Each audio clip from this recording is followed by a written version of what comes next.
ये सारी बातें मैं बोल तो रही हूँ, मेरे बहुत से भाई बहन ये सोचते होंगे कि क्या इनके घर में मनमुटाव नहीं होता होगा, क्या इनके घर में झगड़े नहीं होते होंगे। तो मैं ये भी बता दूं।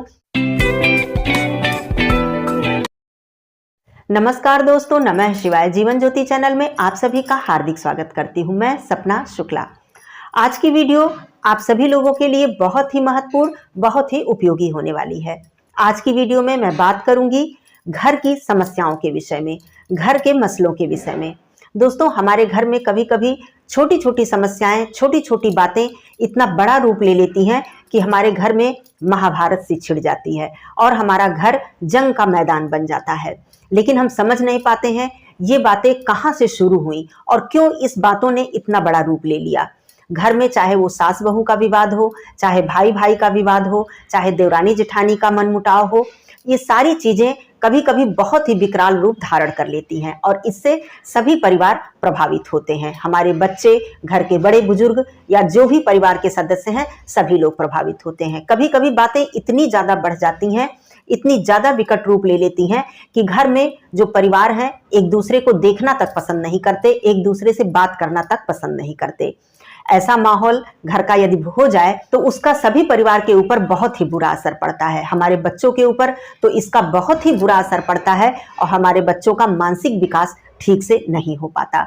आइए आज समझते हैं कि ये बातें कहाँ से शुरू होती हैं और किन किन बातों पर हम यदि ध्यान दें, कौन सी छोटी छोटी बातों को हम समझ लें तो बात यहाँ तक आएगी ही नहीं, इतना विकराल रूप धारण ही नहीं करेगी और हमारा परिवार बहुत ही खुशहाली से चलता रहेगा। तो वीडियो पसंद आ जाए तो इसे लाइक जरूर ही कर दीजिएगा और लोगों में शेयर कर दीजिएगा। हो सकता है इन बातों की गहराइयों को समझने से, जो बातें मैं वीडियो में बताऊंगी उनको अपनाने से आपके घर का माहौल सही हो सके, आप में सुधार आ सके और आप बहुत सी ऐसी बातों को समझ सकें जो आपने कभी सोचा नहीं था, जिन बातों पे आपने कभी ध्यान नहीं दिया था। तो वीडियो को पक्का लाइक कर दीजिएगा और लोगों में शेयर कर दीजिएगा। चैनल पे पहली बार हैं तो चैनल को सब्सक्राइब कर लीजिएगा। कमेंट बॉक्स में नमः शिवाय अवश्य लिखिएगा दोस्तों। तो चलिए सबसे पहले एक एक पॉइंट को समझ लेते हैं, छोटी छोटी पॉइंट को समझते हैं। देखिए, सबसे जो पहला विवाद होता है घर में सास बहू का विवाद।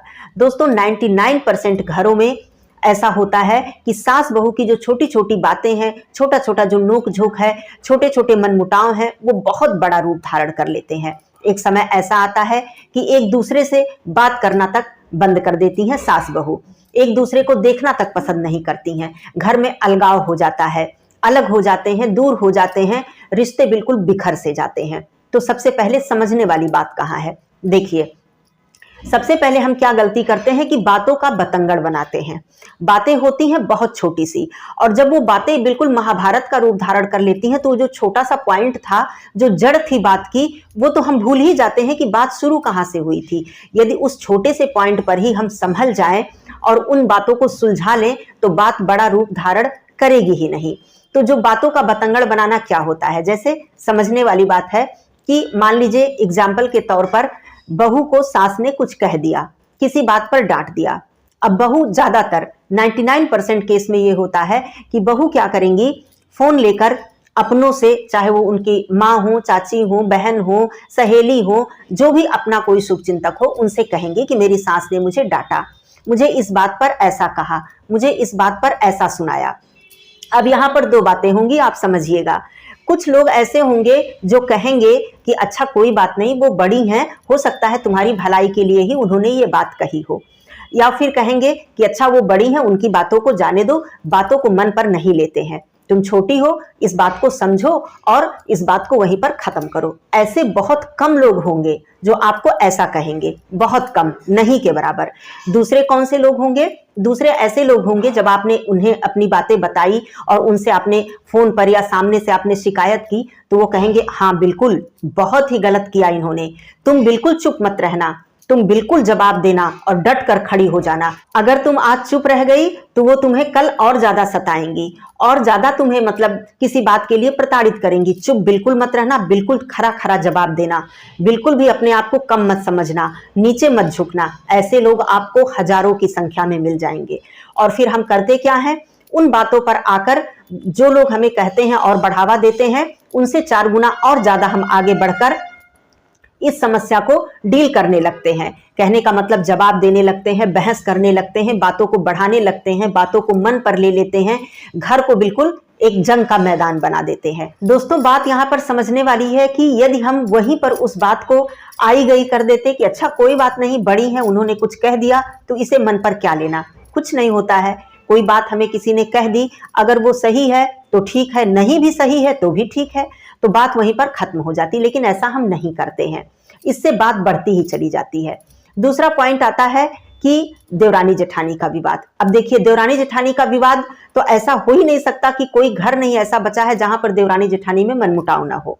और होता क्या है, बहुत छोटी छोटी सी बातें। यहां पर भी आप लोग समझिए इस बात को कि ईर्ष्या, जलन, कुढ़न, एक दूसरे से मतलब तुलना करना, ये सब चीजें जन्म लेती हैं, बड़े बड़े विवादों का रूप धारण कर लेती हैं। कैसे?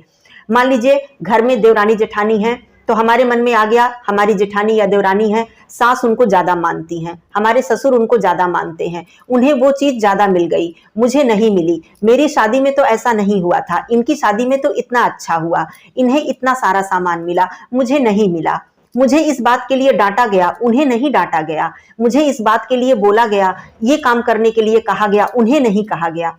ध्यान दीजिएगा, पॉइंट यही होते हैं, कुछ भी बड़े पॉइंट नहीं होते हैं, कोई भी बात में दम नहीं होता है जो बहुत बड़ा बड़ा रूप धारण कर ले। कभी कभी पति के कमाई को लेकर, उनके पति ज्यादा कमाते हैं, मेरे कम कमाते हैं, अब इसमें पति पत्नी में हो जाता है मनमुटाव कि वो क्यों ज्यादा कमाते हैं, आप भी इतनी मेहनत कीजिए, आप भी ज्यादा कमाइए, उनके पति ये सामान उन्हें लाकर दिए, आप नहीं लाकर देते हैं, ये भी विवाद हो जाता है। कहने का मतलब कुल मिला जुला कर, चाहे पति पत्नी हो, चाहे भाई भाई हो, देवरानी जेठानी हो, सास बहू हो, ये एक परिवार है और इसमें कुछ न कुछ ऐसे छोटे छोटे विवाद शुरू होते हैं।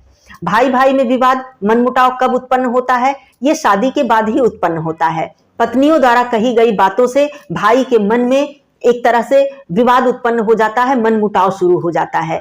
मन में कोई ना कोई ऐसी बात घर कर लेती है जो भाई को लगता है हाँ सही बात है, जो मेरी पत्नी कह रही है वो बिल्कुल सही है। क्योंकि आपने देखा होगा कि 99% घरों में शादी से पहले भाई में अलगाव नहीं होता है, नहीं ही होता है, 100% नहीं होता है, और शादी के बाद ही भाई भाई अलग हो जाते हैं, दूर हो जाते हैं, कभी कभी तो बिल्कुल दुश्मन बन जाते हैं। और कहावत कही गई है, न भाई जैसा हित न भाई जैसा दुश्मन। तो ये चीजें हम स्त्रियां ही करती हैं।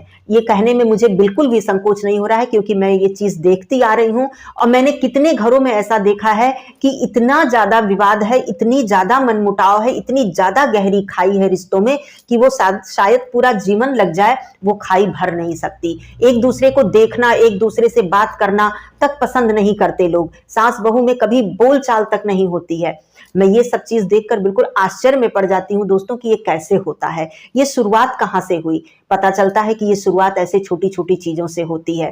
जब हम बातों का बतंगड़ बनाने लगते हैं, जब हम बातों को मन पर लेने लगते हैं, जब हम बातों को इतना बड़ा कर देते हैं कि वो हमारे ईगो का विषय बन जाती है। छोटी छोटी बातों पर हमारा ईगो हर्ट होने लगता है, हम बिल्कुल आहत हो जाते हैं कि अरे ऐसा कैसे हो गया, इन्होंने मुझे ऐसा कैसे कह दिया। अब बात आती है यहाँ पे निंदा की। जैसे कि निंदा हमारी होती है तो देखिए, हम निंदा से तो बहुत ज्यादा परेशान हो जाते हैं, अरे मेरी बुराई हो रही है, इन्होंने मेरे बारे में ऐसा कहा। भाई निंदा किसी को अच्छी नहीं लगती है, सही बात है, प्रशंसा तो सबको अच्छी लगती है, चाहे वो प्रशंसा आपकी चापलूसी में ही क्यों न की जा रही हो। आपकी चापलूसी में या आपसे काम निकलवाने के लिए आपकी प्रशंसा की जा रही हो तब भी आपको प्रशंसा अच्छी लगेगी, और आपकी जो बुराई और निंदा यदि सही में की जा रही हो, आप में वो बुराई है, आप में वो कमी है, वो भी कहा जा रहा हो तब भी आपको बुरी लगेगी। ये मानव स्वभाव है, हम सभी का स्वभाव है। तो निंदा हमें बुरी नहीं लगनी चाहिए। पूछिए क्यों? दो बातें हैं। कौन कौन सी? पहला पॉइंट, यदि हम में वो कमी नहीं है, हम में वो बुराई नहीं है, ऐसे ही कोई हमारी बुराई कर रहा है, किसी भी कारणवश कर रहा है, अपने मन की शांति के लिए कर रहा है, संतुष्टि के लिए कर रहा है, तो मुझ में वो बुराई है ही नहीं, तो उसे हम ले क्यों? वो निंदा से मुझे क्यों फर्क पड़ना है? उस निंदा से मुझे कोई फर्क नहीं पड़ना चाहिए। ये फालतू का कुढ़न जलन है जो उस निंदा को लेकर हम अपने मन में कुढ़ते रहें, जलते रहें, दुखी होते रहें, चिंतित होते रहें।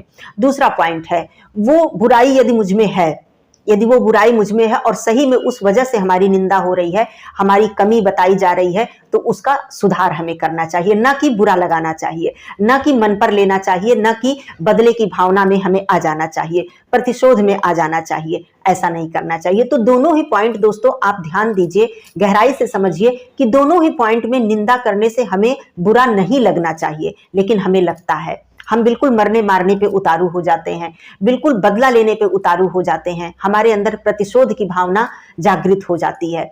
तो ये सारी चीजें हैं जो विकराल रूप धारण कर लेती हैं। फिर हम छोटा जो पॉइंट है, जो जड़ है, उसको तो भूल ही जाते हैं। बात बढ़ते बढ़ते पता नहीं कहाँ तक चली जाती है।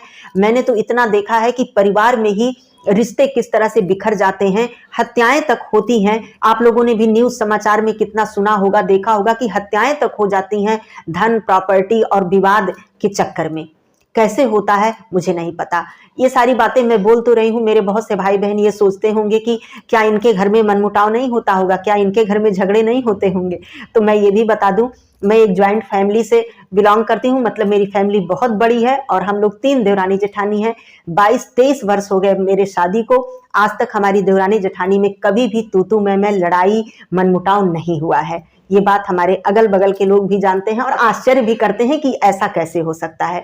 हमारी तीनों देवरानी जेठानी में बहुत ही प्रेम है। हम एक दूसरे से अपनी बातों को शेयर करते हैं, एक दूसरे से अपनी चीज़ों को शेयर करते हैं, अपने दुख सुख शेयर करते हैं, अपनी हर बात बताते हैं, एक दूसरे को समझते हैं, जानते हैं और प्यार करते हैं। कभी नहीं हुआ, इसीलिए मेरे समझ में नहीं आती दोस्तों कि ये चीज़ें होती कैसे हैं। लोगों के घर में इतना बड़ा बड़ा बवाल और इतने बड़े बड़े झगड़े हो कैसे जाते हैं, अपने ही परिवार में, अपने ही खून के रिश्तों में कैसे हो जाते हैं।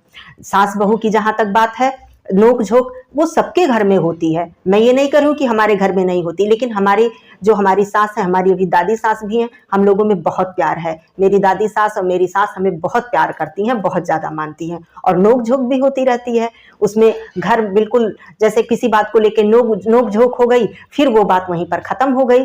फिर हंस के एक दूसरे से हमने बात कर ली, एक दूसरे को मना लिया, अपनी बातों को समझा दिया, शांत तरीके से बात वहीं पर खत्म हो गई। तो इस वजह से मैं ये सारी बातें आज कह पा रही हूँ, वरना मैं नहीं कह पाती, नहीं बता पाती कि कैसे क्या मतलब कैसे सुलझाया जाए। जब हमारे घर में चीजें सुलझी ही नहीं होती तो मैं बता ही क्या पाती आप लोगों को।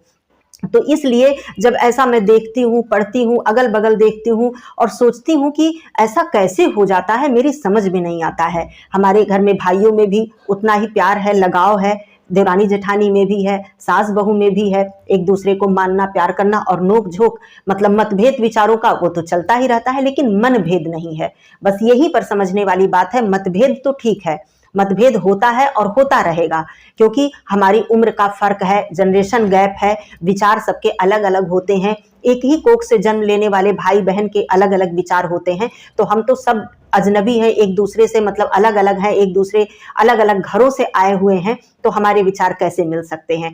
तो मतभेद तो ठीक है, लेकिन जब मनभेद उत्पन्न होने लगता है दोस्तों, तो बात बहुत ही बिगड़ जाती है और इसका प्रभाव बहुत ही बुरा होता है। यहाँ पर एक बात मैं ये भी बता दूं कि जब तक आपके परिवार में केवल मतभेद है और परिवार मन से जुड़े हुए हैं, केवल विचारों में मतभेद है, तब आपके ऊपर कोई भी संकट आएगा, कोई भी दुख आएगा, तो आपके परिवार एक दूसरे की मदद करने के लिए खड़े हो जाएंगे, क्योंकि खून का रिश्ता ऐसा होता है जो कभी भी दूर नहीं हो सकता। लेकिन जब वही खून का रिश्ता दुश्मनी का रूप ले लेगा, इतना ज्यादा विवाद बढ़ जाएगा, मनभेद हो जाएगा, तब समझिए कि आप कभी भी किसी भी पॉइंट पे, किसी भी समय पर आपके ऊपर संकट पड़े, दुख पड़े, तो कोई साथ देने वाला नहीं मिलेगा। क्योंकि परिवार से बढ़ के और दूसरा कौन हो सकता है। कोई गैर तो इतनी आत्मीयता से आपके साथ खड़ा नहीं होगा जितना कि आपका परिवार, आपके भाई, आपके माता पिता, आपके परिवार। तो चीजों को आप इतना बचाकर रखें, भले ही दूर रहें, आप एक दूसरे से कम बोलें, कम बात करें, लेकिन मन भेद ना होने दें, विवाद को इतना ना बढ़ने दें कि कोई संकट पड़ने पर, कोई बुरा समय आने पर आपके परिवार ही दूर खड़े हो जाएं, दूर हट जाएं कि मुझसे कोई मतलब नहीं है, मुझे क्या मतलब, चाहे वो मरे या जिए, मुझे कोई मतलब नहीं है। ऐसा समय ना आने दें, ऐसी स्थिति अपने घर में ना आने दें। आपके बच्चों के लिए भी यही हितकर होगा, आपके लिए भी यही अच्छा होगा और आपके घर के पूरे वातावरण के लिए भी यही अच्छा होगा। दूसरे लोग जो मतलब आपके पड़ोसी हैं या अन्य लोग हैं, वो आपके घर का उदाहरण देंगे कि देखो इस तरह से रहना चाहिए, देखो इस तरह से परिवार में मतलब एक दूसरे से मिलकर रहना चाहिए। और आपका परिवार जब एक रहेगा तो बहुत मजबूत रहेगा, किसी भी संकट का सामना मिलकर वो कर सकेगा। तो यही सारी बातें थी। इन छोटी छोटी बातों पर ध्यान दीजिए और कभी भी बातों का बतंगड़ मत बनाइए। छोटी छोटी बातों को वहीं खत्म कीजिए, वहीं पर अपने मन से निकाल दीजिए। रिश्तों में कभी भी अहंकार मत आने दीजिए। माफी मांगने से आप छोटे नहीं होंगे, माफ करने से आप छोटे नहीं होंगे। तो माफ करना सीखिए, माफी मांगना भी सीखिए। इन सारी चीजों को अपना लीजिए। बिल्कुल मस्त, बिल्कुल अच्छी जिंदगी आप बिताइए। और क्या रखा है इन छोटे छोटे विवादों में? कुछ नहीं रखा है। ना हम साथ लेकर कुछ आए हैं, ना साथ लेकर कुछ जाएंगे। यदि हमारे जाने के बाद भी हमारी लोग प्रशंसा करें, हमारे बारे में लोग अच्छा बोले, तो यही सबसे बड़ी बात है। तो इन बातों को ध्यान दीजिए और आज से ही अपने परिवार में इन छोटी छोटी विवादों को बिल्कुल दूर करिए। छोटी छोटी बातों से अपने मन पर बिल्कुल भी ठेस मत पहुंचने दीजिए, अपने ईगो को हर्ट मत होने दीजिए। अहंकार को त्याग कर खुशी खुशी से रहिए। यही सारी बातें हैं दोस्तों। तो इसीलिए मैंने सोचा कि इस बात पे भी आप लोगों के सामने एक वीडियो लाई जाए और इस बात से अगर कोई एक भी परिवार समझ सकता है, इस बातों को खुशहाल हो सकता है, तो मेरे लिए ये बहुत बड़ी बात है। फिर मिलती हूँ अगले वीडियो में। तब तक के लिए धन्यवाद। नमः शिवाय। हर हर महादेव।